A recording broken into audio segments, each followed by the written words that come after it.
다양하고 변화무쌍한 대입 정보를 한 발 빠르게 알려드리는 입시 톡톡 시간. 여러분의 길잡이 김기준 기자입니다.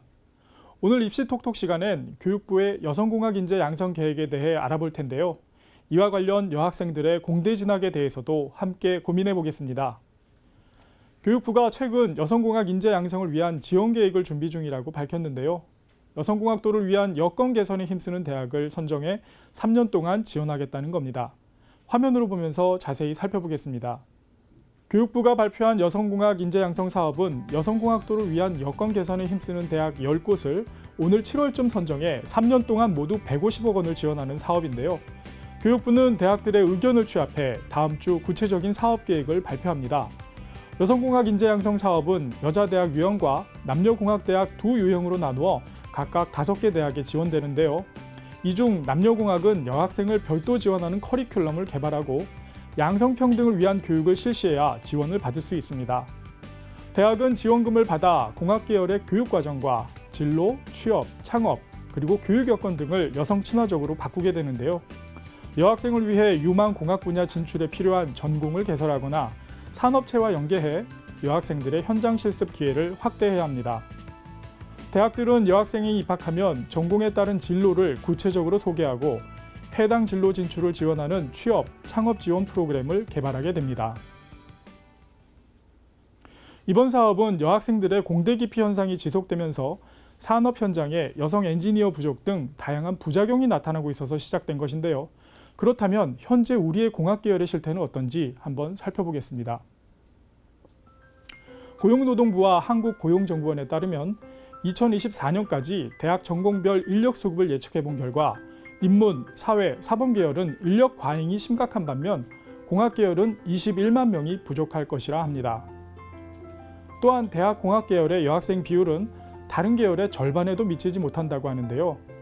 지난해 기준 전체 대학생 중 여학생의 비중은 의학 계열이 61.6%, 인문 계열 54.7%, 예체능 계열이 54.2%였지만 공학 계열은 전체 대학생 54만 2,506명 중에서 여학생이 9만 5,478명으로 17%에 불과했습니다. 여기에 취업률도 떨어져 공학 계열을 졸업하고 지난해 취업한 3만 9,229명 가운데 여성의 비중은 7,411명으로 고작 18.9%에 그쳤습니다. 공학 계열에서 여학생 비중이 17% 정도이고 이 17% 가운데 취업하는 여학생이 20%도 안 된다는 건데요.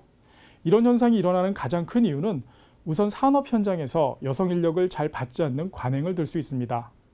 이 관행 때문에 여학생들의 취업이 점점 어려워지고 여기에다 여학생들이 수학, 물리, 화학 등을 어려워하는 것도 공대 기피 현상의 원인으로 꼽히고 있습니다. 현재 여학생들의 공대 기피 현상이 심해지면서 2014년 기준 공학 계열에서의 여성 과학 기술 인력 비율은 전체의 10.7% 수준에 불과하다고 합니다. 그럼 선진국 여학생의 공학 계열 상황은 어떨까요?